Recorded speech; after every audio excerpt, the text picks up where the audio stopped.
అందరికీ స్పెషల్ వీడియోకి స్వాగతం. వినాయక చవితికి వినాయకుడిని మా ఇంట్లోకి ఎలా వెల్కమ్ చేసామనేదే ఈ వీడియో. ఎంత పోటీతో చేసుకున్నామని కాకుండా ఎంత ఇష్టంతో ఎంత మనసారా చేసుకున్నామనేది ఇంపార్టెంట్. నేనైతే నా అరేంజ్మెంట్స్ ప్రతి మూల నా ఇల్లంతా క్లీన్ చేసుకుంటూ మొదలుపెట్టాను. నా ఇల్లంతా రీస్ట్రక్చర్ చేసుకున్నాను. నా దేవుడి గుడి మార్చుకున్నాను మంచి డైరెక్షన్లోకి. అలానే వినాయకుడిని అరేంజ్ చేయడానికి అంతా హాల్లో ప్లేస్ అంతా నీట్గా అరేంజ్ చేసుకున్నాను. సంవత్సరానికి ఒకసారి వచ్చే పండుగ ఎండింగ్ దాకా చూడండి, చాలా ఫన్ ఉంటుంది. సో ఫస్ట్ థింగ్ నేను ఏం చేస్తానంటే ఇల్లంతా క్లీన్ చేసుకోవాలి. దాని పాటుగా మిగిలిన ఫుడ్ అంతా కూడా నేను నిన్నటిదంతా బర్డ్స్కి వేసేసి స్టవ్ క్లీన్ చేసేసుకొని ఇది అయిపోగానే పత్రి తెచ్చుకొని ఇంకా అలాగే స్నానం చేసేసి స్వామికి నైవేద్యం కూడా చేయాలి ఇంట్లోనే. మామూలుగా మనం ఇల్లు శుద్ధి చేసుకునేది వేరు, పండగ కోసం చేసుకునేది వేరు. పండగ కోసం చేసుకుంటున్నప్పుడు ఎంతో ఆనందంగా ఉంటుంది. ఈలోపు మా బండుగాడికి వ్యాక్యూమ్తో ఆడటం చాలా ఇష్టం. నేను ఎప్పుడు ఇంట్లో వ్యాక్యూమ్ చేసినా వచ్చి నాతో పాటు ఆడుతుంది బాగా. ఇంట్లో నా క్లీనింగ్ హడావిడిలో పడి పాపం కోలాని చూరని వాకింగ్కి తీసుకురాలా. ఇంటి ఎదురుగానే పార్క్ ఉంటే ఇప్పుడు వచ్చాము, పార్క్కి వచ్చామన్నమాట పత్రి కోసం. ఇక్కడ మనకి రెగ్యులర్గా స్వామికి సంప్రదాయం ప్రకారం ఏ పెడతారు అన్నీ దొరకవు. మామిడాకు ఒకటే దొరికింది, ఇంకా గరికి ఒకటే దొరికింది ఇండియన్ షాప్లో. అవి కాకుండా మిగతా ఏ కనిపిస్తే అవి కోసేస్తున్నాం, కలర్ఫుల్గా ఉన్నాయని అని చెప్పి. డెకరేషన్కి మ్యాచ్ అయ్యేలా ఏ ఆకులు ఉంటే అవి కోసేస్తున్నాయి ఈరోజు అయితే. ఇలాంటి పండుగలు వచ్చినప్పుడు స్పెషల్గా ఈ పత్రి ఆకులు మాత్రమే పెట్టాలన్నప్పుడు అర్థమవుతుంది మన ఇండియన్ చెట్లు అవన్నీ పెంచుకోవడం ఎంత ఇంపార్టెంటో. ఇక్కడేమో బయట ఏ పడితే దొరకవు అసలే మనకి. వేపాక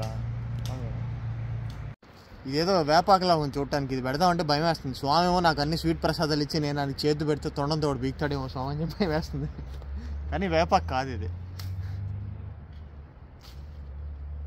చిన్నప్పుడైతే పొద్దున్నే లేచి డాడీ నేను మా చెల్లి కలిసి మార్కెట్కి వెళ్ళేవాళ్ళం. మార్కెట్లో ఎప్పుడు లేనంతమంది జనాలు ఉంటారు, అసలు ఇసుకేస్తే రాలనంతమంది ఉంటారు. వెళ్ళి వినాయకుడిని ఒక పక్క, పత్రి ఒక పక్క, పాలవెల్లికి పళ్ళన్నీ ఒక పక్క. ఆ ఎన్విరాన్మెంట్ మిస్ అవుతాం ఫారెన్లో ఉంటే. ఇక్కడ కూడా అలాంటి మార్కెట్లో వస్తే బాగుండు. మార్కెట్ లాగేందుకు నెక్స్ట్ ఇయర్ నేనే స్టార్ట్ చేస్తాను ఇక్కడ అలాంటివి. ఈ వీడియో మెల్బోర్న్లో ఎవరైనా చూస్తుంటే కనుక బిల్వపత్రం ఎక్కడ దొరికిద్దో చెప్పండి నాకు. ఇలాంటి అకేషన్స్కి ఆకు లేకపోతే చాలా బాధ వేస్తుంది. ఇంట్లో అయితే హాయిగా చెట్టు ఉంది, మా వాళ్ళే కాలనీ మొత్తం పంచి పెడతారు. ఎక్కడెక్కడ వెళ్ళి వింత అన్నీ తీసుకొచ్చాం. మా ఇంట్లోనే 8-9 రకాలు ఉన్నాయి. అన్నీ మంచి ఫ్రేగ్రెంట్గా ఫుల్ ఫ్లవర్స్ చెట్లతో. జామాకు ఉంది, ఈ ఒక్కరోజు తులసాకు పెట్టచ్చు స్వామికి. తులసాకు ఉంది, సన్నజాజి చెట్టు ఉంది, తమలపాకు ఉంది. ఇంకా అలా కుదిరినన్ని అరేంజ్ చేసుకొని ఇంకా ఇల్లు క్లీనింగ్ కూడా అయిపోయింది.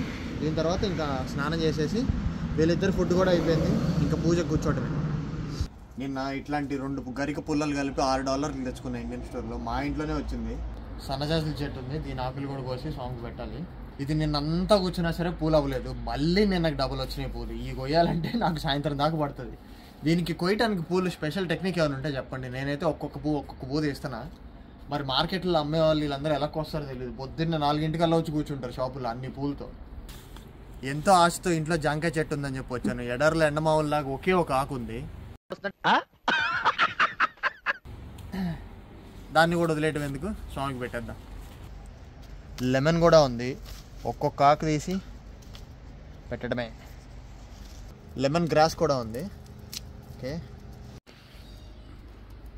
ఇదేంటో చాలా వెరైటీగా ఉంది పువ్వు అయితే. ఇక్కడ వరకు కట్ చేద్దాం, వస్తుందో రాదో. ఓ వావ్, ఇంత ఈజీగా వచ్చింది, భలే ఉంది కదా.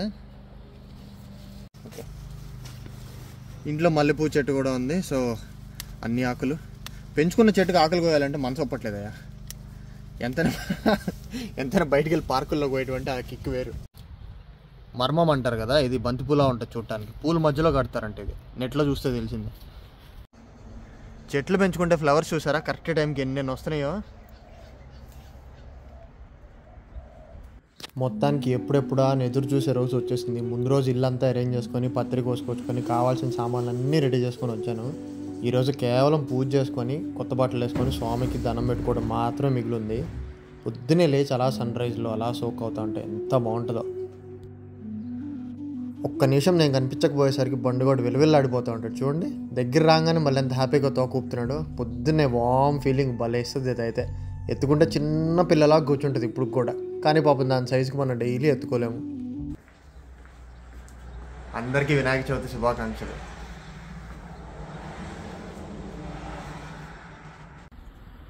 స్వామిని చేసిన తర్వాత నుంచి ఆ రూమ్ నుంచి బయటకు తీసుకురాలా. ఇప్పుడు ఆయన స్థానంలోకి ఆయన తీసుకెళ్తున్నాను. పండక్కి మా నాన్నగారు ఇచ్చేవాళ్ళు ఈ బట్టలు వేసుకోరా అని చెప్పి. ఇప్పుడు ఫారెన్లో అవన్నీ కుదరవు కాబట్టి ఆయనతో ఒకటి తెచ్చుకున్నా. ఇలా అయితే మా నాన్నతో కలిసి కూర్చున్న ఫీలింగ్ వస్తుంది. ముందు సైడ్లో పెట్టి స్వామి బొమ్మని, స్వామి విగ్రహాన్ని ఇక్కడ ఆయన పీట వేసి పీట మీద కుదిరినట్టు ముగ్గేసి దానిపైన బియ్యం పెట్టి ఇంకా ఆయన అక్కడ సెట్ చేస్తాను. నాకేమో ముగ్గేయడం రాదు, ఇవి తెచ్చుకున్నాను ట్రెన్సిల్స్ లాంటివి ఇండియన్ స్టోర్ నుంచి. ఏది సింపుల్గా ఉంటే అది పెట్టి దానిపైన బియ్యం పెడితో ముగ్గేయాలి ముందు. చిన్నప్పుడు పెద్దోళ్ళు ఇవన్నీ నేర్పిస్తుంటే తిట్టుకున్నా కానీ వాళ్ళ దగ్గర నుంచి దూరంగా వచ్చినాకే దాని వాల్యూ ఏంటో తెలిసింది. ఎతికెతికి మరీ వాళ్ళు నేర్పించినా ఇప్పుడు చేస్తున్నా. వచ్చింది కదా, సూపర్ వచ్చింది. ఇది మాత్రం ఎక్కడో చూశాను, ముగ్గు మీద అలా కొంచెం పసుపు పెట్టి తర్వాత కుంకుమ కూడా పెట్టాలంట. ఏంటి పొద్దు నుంచి అటు ఇటు కదిలేస్తున్నాడా అని పొట్టిది ఉన్న కోల అసలు ఎంత విచిత్రంగా చూస్తున్నారు నన్ను అయితే. అక్కడే కూర్చొని అన్ని నీట్గా అబ్జర్వ్ చేస్తున్నారు పిల్లలు పాపం. స్వామిని పెట్టే ముందు ఆ ముగ్గు మీద ఆయన కూర్చున్న పీట మీద బియ్యం పోయాలి. పీట మీద కవర్ వేసి దాని మీద బొమ్మని చేసింది నా ఫ్రెండ్ అయితే. నేను ఏమాత్రం అనుకోలే, కానీ స్వామి విగ్రహం ఎంత బరువున్నారంటే పక్క బంకమట్టితో చేసిన బొమ్మ కదా, మోయటానికి చాలా ఇబ్బందిగా అనిపించింది. కానీ ఆ హ్యాపీనెస్లో మనసులో ఆయన దండం పెట్టుకోగానే చాలా ఈజీగా అయిపోయింది. విగ్రహం అంత నీట్గా చేసి ఇచ్చిన తర్వాత నా ఫ్రెండ్ ఎక్కడ నేను ఏ చిన్న మిస్టేక్ చేసినా సరే కొంచెం ఆల్రెడీ మట్టి ఎండిపోయి ఉంటుంది కాబట్టి ఇరిగిపోయిద్దేమో అని భయంతో చాలా కేర్ఫుల్గా చేస్తున్నాను నేనైతే. ఇంత సెన్సిటివ్గా నేను ఎప్పుడు దేన్ని హ్యాండిల్ చేయాల. సూపర్. అలా పెట్టిన తర్వాత దూరం నుంచి లుక్ వేసుకొని మనసులో సాటిస్ఫాక్షన్ తెచ్చుకున్నాను నేనైతే. స్వామిని పెట్టే మండపం ఒకటే కాకుండా రెగ్యులర్ నా పూజా మందిరం కూడా ఒకసారి క్లీన్ చేసుకొని దీపారాజన చేసి ఇంకా పూజ మొదలు పెడతాను. ప్రసాదాలు కూడా అన్నీ అయిపోయినాయి, తొందరగా పూజ చేస్తే తొందరగా తినేయచ్చు, నాకు ఆకలి వేస్తుంది. వినాయకుడు అంటే నా ఫ్రెండ్ హెల్ప్ చేసింది. ఎలుక నేను నా సొంత టాలెంట్తో చేసాను. ఎలుకలా ఉందా బల్లిలా ఉందా చెప్పండి. ఇది చూరోని కోలాని కలవరిస్తున్నారు కదా అందరూ. ఇది కొంచెం చూడండి, కూర్చొని మేము ఎంత అరేంజ్మెంట్లు చేస్తున్నాం అన్నీ చూస్తున్నారు. పొట్టిదానికి బొట్టు పెడుతున్నా, నిలువునామం.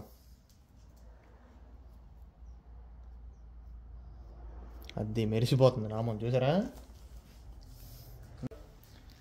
దానికి నామాలు వద్దంట, ప్రసాదాలు కావాలంట. పొద్దునుంచి కిచెన్ చుట్టూనే తిరుగుతుంది పాపం. దక్కలు ఇది అసలు పెట్టించుకోదు.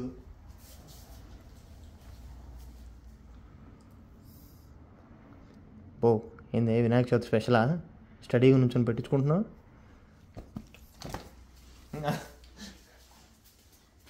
స్టార్టింగ్లో పూజ చేసుకునేప్పుడు కడ్డీలు వెలిగించాలన్నా హారతి ఇవ్వాలన్నా చాలా భయం వేసేది. ఎందుకంటే ఇంట్లో ఫైర్ సెన్సర్స్ ఉంటాయి, ఎక్కడ మోగి సైరన్ మోగుతుందా అని చెప్పి భలే భయం వేసేది. కానీ దానికి కూడా ఒక వర్క్ అరౌండ్ ఆలోచించాం మేమైతే. స్టార్టింగ్లో చూపించా కదా సన్నజాజి చెట్టు అని, ఆ సన్నజాజి చెట్టుకున్న పూలతో నా ఫ్రెండ్ మాల చేసి ఇచ్చింది స్వామికి. ఆ మాల ఆయనకి వేసి ఇంకా నేను యూట్యూబ్లో మంత్రాలు పెట్టుకొని పత్రి పెడుతూ దండం పెట్టుకున్నాను. కథ వినేప్పుడు చూసారా వీళ్ళిద్దరు నా పక్కకు వచ్చి భలే కూర్చున్నారు. ఇంట్లో డైలీ నేను హారతి ఇచ్చేప్పుడైనా సరే ఇద్దరు పరిగెత్తుకుంటూ వస్తారు ఆ గంట సౌండ్కి. కొబ్బరికాయ కొట్టే ముందు నేను నా సబ్స్క్రైబర్స్ హెల్తీగా హ్యాపీగా ఉండాలని గట్టిగా సంకల్పం చేసుకున్నాను మనసులో. మీలో ఎవరికైనా అడ్డంగా ఎరుగుతుంది కాయ, నాకు చూసారా నిలువుగా ఎరిగింది. చిన్నప్పటి నుంచి కొబ్బరికాయలతో నాకున్న ప్రాబ్లమే ఇది. ఓకే, ప్రసాదాలు కాబట్టి పద్ధతి ప్రకారం ఏమీ టేస్ట్ చేయకుండా చేశాను. ఆయన హ్యాపీగా స్వీకరిస్తే చాలు నా దగ్గర నుండి. నేను చెప్పా కదా హారతికి వచ్చేస్తుందని, బండ చూసారా పక్కకు వచ్చేసింది ఆల్రెడీ. పొట్టిదైతే దాని సింహాసనం దిగదు. ఈ వీడియో చూసే వాళ్ళ దగ్గర డాగ్స్ ఎంతమంది దగ్గర ఉన్నాయి? మీరు ఇలా ఇంట్లో సాష్టాంగ నమస్కారం చేసుకున్నప్పుడు ఇలా వచ్చి వీళ్ళు కూడా మీతో పాటు చేశారు ఎప్పుడైనా?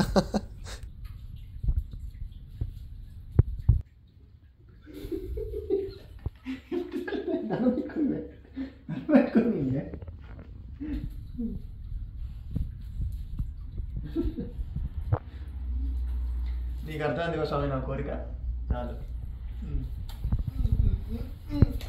2000 years later. సో మొత్తానికి నా పూజ అయిపోయింది. రాత్రికి నేను డిన్నర్కి నా ఫ్రెండ్స్ని అయితే ఇన్వైట్ చేశాను. ఇలా పండగ పూట మన ఇంటికి నలుగురిని పిలిచి భోజనం పెట్టడానికి ఒక పెద్ద రీజనే ఉంది దాని వెనకాల. అతిథి దేవో భవ అన్నారు. అంటే మన ఇంటికి వచ్చే అతిథులు దేవుడితో సమానం. ఇలా పండగ రోజు పిలిచి వాళ్ళకి భోజనం పెడితే డైరెక్ట్గా దేవుడికే పెడుతున్నట్టు. అలానే మేము ఇక్కడ ఫారెన్లో మాకు మేమే తోడుగా కలిసి ఉండేది. అందరం జాబుల్లో ఎప్పుడు బిజీగా ఉంటాం. సో ఇలాంటి అకేషన్స్లోనే మంచిగా కలిసి ఎంజాయ్ చేయడానికి టైం కుదురుతుంది. నా ఛానల్లో నన్నే ఇంటర్వ్యూ చేస్తున్నారు, నాకే క్విజ్ పెడుతున్నారు.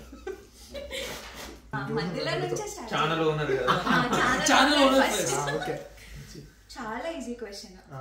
గణేష మీనింగ్ ఏంటి అసలు? మంచి బిగినింగ్ అని. ఏ పనైనా ప్రారంభించేప్పుడు ఆయన దండం పెట్టుకుంటాం కదా, అట్లా అంటే నువ్వు కొంచెం ఓంకారాన్న లాగా నేను ఆడుకోవచ్చంటే ఆడుకుంటాను, తప్పలేదు. ఆడుకో, ఏం పర్లేదు. అదిగో ఛాన్స్ ఎడిటింగ్ లో కట్ చేస్తా. లాస్ట్ చేయి నాతో ఉన్నాను అనుకుంటున్నాను. యాక్చువల్ మీనింగ్ ఏంటంటే సాంస్క్రిట్ వర్డ్. గణ అంటే మల్టిట్యూడ్ అంట. ఈషా అంటే lord of master. Lord of మాస్టరా? Lord or master. Or master, okay. So that is Lord of people. Lord of people. అందుకని అంటే ఏ దేవుడైనా లార్డ్ ఆఫ్ పీపులే కదా జనరల్ గా. నాకు కూడా తెలియదు. నేను దీన్ని ఎందుకంటే ఇప్పుడు నా పేరు సంతోషి ఉంది. సంతోషి అనేది మనం సంతోషం అని అనుకుంటాము. కాకపోతే ఇప్పుడు పంజాబీ వాళ్ళు వీళ్ళు ఎలా అంటారంటే సంతోషి అంటే సాటిస్ఫాక్షన్, వాళ్ళ భాషలో వాళ్ళకి సాటిస్ఫాక్షన్.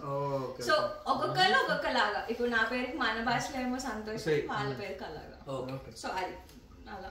సో ఇది చూసే వాళ్ళకి ఎంతమందికి తెలుసు గణేష అంటే మీనింగ్ ఏంటి? నా మీద కామెంట్లు పెట్టే ముందు ఆలోచించుకోండి. Next question. నేను సేఫ్. ఇది చాలా ఈజీ క్వశ్చన్. ఏ మంత్ లో మనం వినాయక చవితి జరుపుకుంటాము అండ్ దాని టైమింగ్ సిగ్నిఫికెన్స్ ఏంటి? నాకు తెలీదమ్మా. అయ్యో ఏ మంత్ ఇది? ఏ మంత్? అవును, ప్రతి ఇయర్ లో సేమ్ ఇదే మంత్ వస్తుందా? ఇదే మంత్ లో వస్తుందా? మాక్సిమం సెప్టెంబర్ లోనే వస్తుంది. చిన్న స్లైడ్ చేంజెస్ ఉంటాడు. ఏంటి బాబా అన్న ఇంకోసారి అన్న చిన్న స్లైడ్ చేంజెస్ ఉంటాడు. సీజన్ ప్రకారం కదా, తిథుల ప్రకారం కదమ్మా. నాకు అంత తెలియలేదు. అంటే ఇప్పుడు ప్రతి నెల ఎవ్రీ ఇయర్ సెప్టెంబర్ లో రాదు కానీ బిగినింగ్ ఆఫ్ ఆటమ్ అన్నమాట. లైక్ మన సీజన్స్ ప్రకారం స్టార్ట్ అవుతుంది. ఆటమ్ అంటే తెలుగులో ఏమంటారు? వసంతకాలం స్టార్టింగ్ లో స్టార్ట్ అవుతుంది. ఋతువు అంటే వసంతకాలంలో పువ్వులు ఆకులు అన్ని చిగురిస్తాయి కదా, దట్స్ బిగినింగ్. అందుకనే ఏదైనా మనం పని చేసేటప్పుడు బిగినింగ్ అప్పుడు గణేష్ అంటే ఎలాంటి విఘ్నాలు అదేగా చెప్పింది. ఆయన మీనింగ్ అడిగితే అదేగా చెప్పింది. ఆయన పేరు చెప్పలేదు కదా. చదివితే కూడా చేసుకుంటాం అన్నప్పుడు ఇది చెప్పాలి. మేబీ క్వశ్చన్ తయారు చేసేటప్పుడు ఆన్సర్లు అక్కడ ఇక్కడ ఫార్ములా మార్క్స్ ఇస్తారు మ్యాథ్స్ లో అయితే. క్వశ్చన్లు గుర్తున్నాయి, ఆన్సర్లు గుర్తున్నాయి, కానీ దేనికో మ్యాచ్ చేయడం రిలేటెడ్ రాస్తే పేపర్ నింపితే పాస్ చేస్తారు మా లెక్చరర్లు అయితే. ఇలా కాదు. Okay next Yashwant. ప్రకాష్ యశ్వంత్ కాదు. సారీ, ఇది ఎడిటింగ్ లో నువ్వు కట్ చేయాలి. చూసుకుందాం. సింబాలిక్ మీనింగ్ ఏంటి మూషక్ వెనకాల అని? What is the symbolic meaning behind Mushak?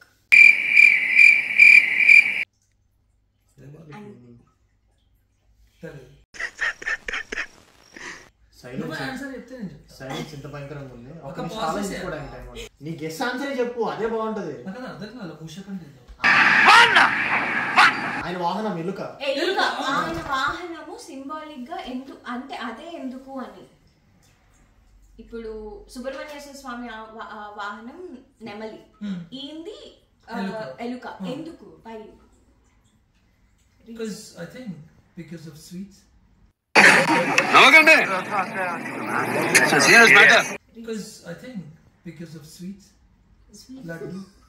Laddu దగ్గరికి వెళ్తుందని చెప్పి ఎలుక ఆయన. సీరియస్ గా చెప్పు. So despite of being small and overlooked, mouse represents the ability of overcome the greatest obstacles అంట. లైక్ చిన్నగా ఇది ఎడిట్ చేయండి, అది బ్లా బ్లా బ్లా అయిపోయింది. చిన్నగా ఉన్నా కూడా పెద్ద పెద్ద ఆబ్స్టికల్స్ ని ఎదుర్కోగలుగుతుంది. కాబట్టి గణేష్ కూడా అంతే కదా, వాళ్ళ డివోటీస్ కి ఎలాంటి విఘ్నాలు రాకుండా అన్ని పనులు విఘ్నాలు రాకుండా అంటే లైక్ విఘ్నం అంటే ఆపడాలు. మరొక్కసారి విజ్ఞానం అంటే తెలివి. అయ్యో కాదు, విఘ్నం అంటే ట్రబుల్స్ అన్నమాట. సో ఎలాంటి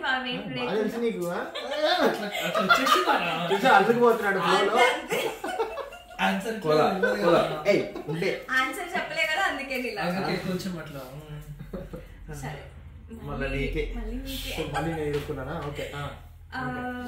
వినాయక చవితికి మనం గణేశుడిని ఎందుకు నిమజ్జనం చేస్తాము? ఎవరైనా చెప్పచ్చు ఆన్సర్, ఎవరికైనా తెలిస్తే. తెలియదు. ఒకటి అనుకున్నాను కానీ మరీ బిస్కెట్ అవుతుంది. పర్లేదు.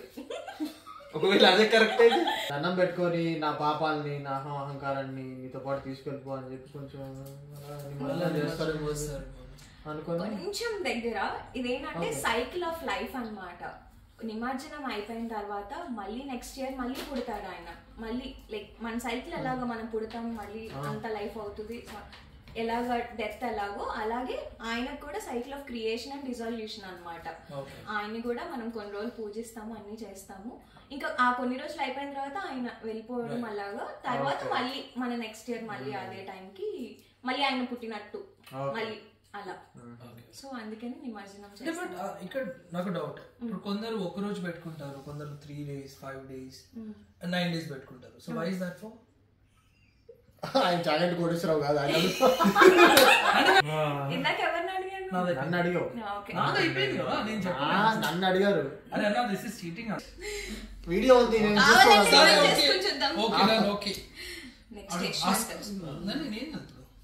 యశ్వంత్, సారీ. నీకు అంత ఉప్లాటంగా ఉంది. ఏ రాక్షసుని చంపి గణేశుడికి విఘ్నహరత అనే పేరు వచ్చింది? అయ్యో పేర్లోనే ఉంది ఆన్సర్, ఎవరైనా గెస్ చేయండి. ఏ రాక్షసుడిని చంపి విఘ్నేశుడికి విఘ్నహరత అనే పేరు వచ్చింది? హరత అంటే చంపడం. విఘ్న రాక్షసుని పేరు కావచ్చు. విఘ్న రాక్షసు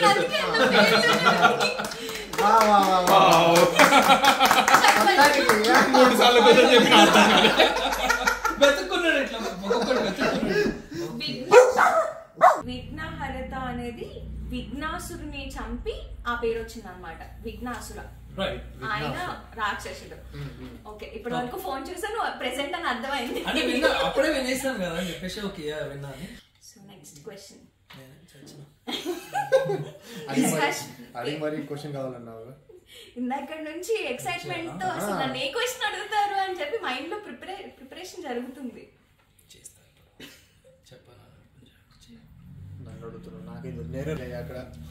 సరే, నేను అనుకున్నదే వచ్చింది.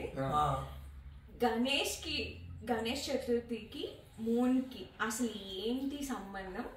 అసలు ఎలాగా ఏంటి? ఆ రోజు ఎందుకు చూడకూడదు, ఎందుకు అవాయిడ్ చేయాలి? ఇంతకుముందు ఆన్సర్ తెలుసుకుని ఉంటే బాగుంటుంది. ఇప్పుడు అడిగితే ఇంతకుముందు కాదు, చిన్నప్పటి నుంచి ఆన్సర్ తెలుసుకుని ఉంటే బాగుండేది. అవును, అది కూడా కరెక్టే. ఇప్పుడు తిని కదలలేక పొట్ట నిండా కూర్చొని ఉంటే చంద్రుడు చూసి నవ్వుతాడంట స్వామి చూసి. ఇంతకీ ఇప్పుడు ప్రకాష్ గూగుల్ అడుగుతున్నాడు. నేను వేరే నెక్స్ట్ క్వశ్చన్ నెక్స్ట్ సెషన్ కి ప్రిపేర్ అవుతున్నా. ఏమేమి ఏది ఆడదామని అర్థమైంది ఆన్సర్. ఏంటి ఇప్పుడు ఆన్సర్? ఏం లేదు, వినాయకుడు ఇట్లా ఫుల్ గా తినేసి ఉన్నప్పుడు మూన్ చూసి నవ్వాడంట. ఐ మీన్ సో అందుకని అంటే చూడకూడదని చెప్పేసి అంటారు. అంతేనా? వ్రతం చేసుకుని బాగా ప్రసాదాలు అవన్నీ వినాయకుడు తర్వాత మళ్ళీ ఏకదంత అనే పేరు ఎందుకు వచ్చింది? ఒకదంతమే ఉంటది కాబట్టి. రెండు ఉంటాయి. ఒకటి ఇరిగిపోయింది కదా, ఇంకొకటి రాశారు కదా గ్రంథం. రెండు దంతా అనలేరు కదా, అందుకని చెప్పి ఒకటి ఇరిగిపోయినప్పుడు ఒకదాంతోనే కాబట్టి ఏకదంతా అంటారు. ఎందుకు ఇరిగింది ఒకటి?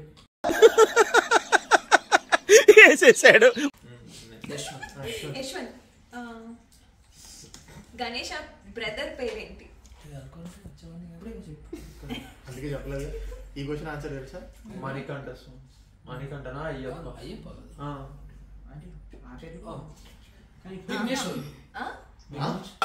అంటే అది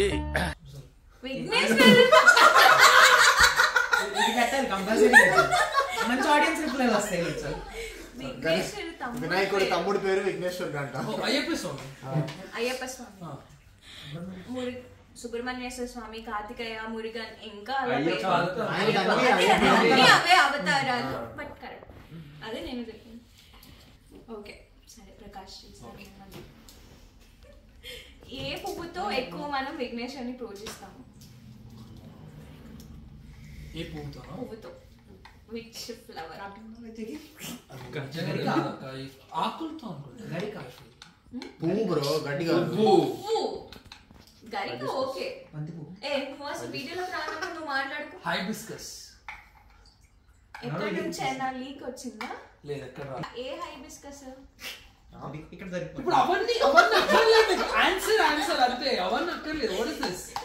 ఆన్సర్ చెప్పిన. హైబిస్కస్ తెలుగులో అంటారు. సారీ, హైబిస్కస్ మందార పువ్వు. మందార పువ్వు అంతే. గౌతమ్ మీరు ఆగండి. నేను చెప్పేసిన ఆన్సర్ ఇక్కడ ఇంగ్లీష్ లో వచ్చింది, ఆన్సర్ కరెక్ట్ కాదా? సరే చేతులు లేపడం కాదు, ఫింగర్ ఓకే నాకు తెలుసు. ఇది అందరికి క్వశ్చన్, లాస్ట్ క్వశ్చన్.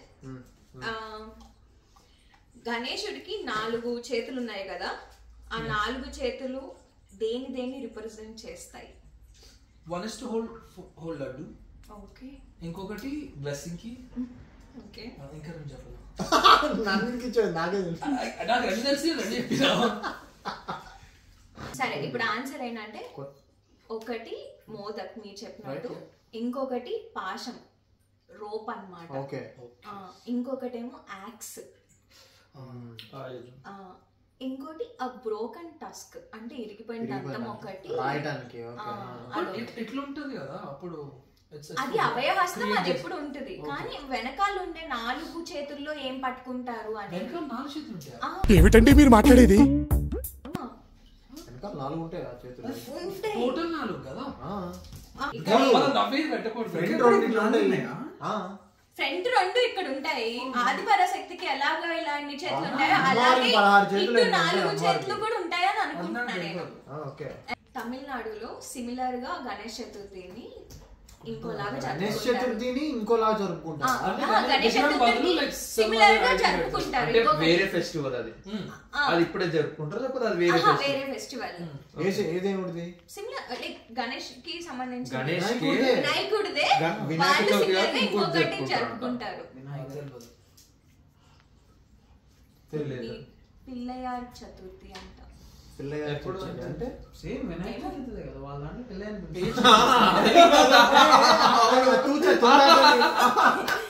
ఇక్కడ ఏముందంటే what is the name of the festival celebrated in Tamil Nadu that is similar to Ganesh Chaturthi అని ఉంది. అంటే లైక్ గణేష్ చతుర్థి సిమిలర్ పిల్లయార్ చతుర్థి ఎప్పుడు మరేమో అది కూడా సేమ్ పేరు వేరు చూడు అప్పుడు తెలుస్తుంది. ఇవాళ అప్పుడు సేమ్ పేరు వేరు. క్విజ్ అయితే ఇంతటితో సమాప్తం. ఈరోజు నిమజ్జనానికి తీసుకెళ్తున్నాం స్వామిని. మేము ఇక్కడ జనరల్గా ఒకరోజే పెట్టుకుంటాము. ఆఫీసెస్లో మళ్ళీ ఆఫీస్కి వెళ్తూ ఉంటే ప్రతిరోజు ప్రసాదం చేసి ఇవన్నీ కుదరవు కాబట్టి నాకు పూజ చేసుకొని ఇంకా దీని తర్వాత నిమజ్జనానికి తీసుకెళ్ళటమే. నిమజ్జనం అంటే మన దగ్గరలాగా చెరువుల్లో ఇక్కడ అలాంటివన్నీ కుదరవు, ఒప్పుకోరు, ఇల్లీగల్ అనమాట. సో బ్యాక్ యార్డ్లోనే మీ అందరికీ తెలుసుగా నా గార్డెన్ వీడియోస్లో ఒక పెద్ద టబ్ ఉంటుంది, అలా ఒక కొత్త టబ్ తీసుకొచ్చాను. అందులో నీళ్లు ఫిల్ చేసి స్వామిని అందులో నిమజ్జనం చేద్దాము. ఇది ఎకో ఫ్రెండ్లీ క్లే కాబట్టి కరిగిపోతుంది, తర్వాత చెట్లకి వాడతాను. సో ఆస్ట్రేలియాలో వినాయక చవితి మేము ఈ రకంగా జరుపుకున్నాము. ఈ వీడియో కనుక మీకు నచ్చినట్లయితే please like, share and subscribe. ఇంకా మంచి మంచి వీడియోస్తో వచ్చేస్తూ ఉంటా. బాయ్.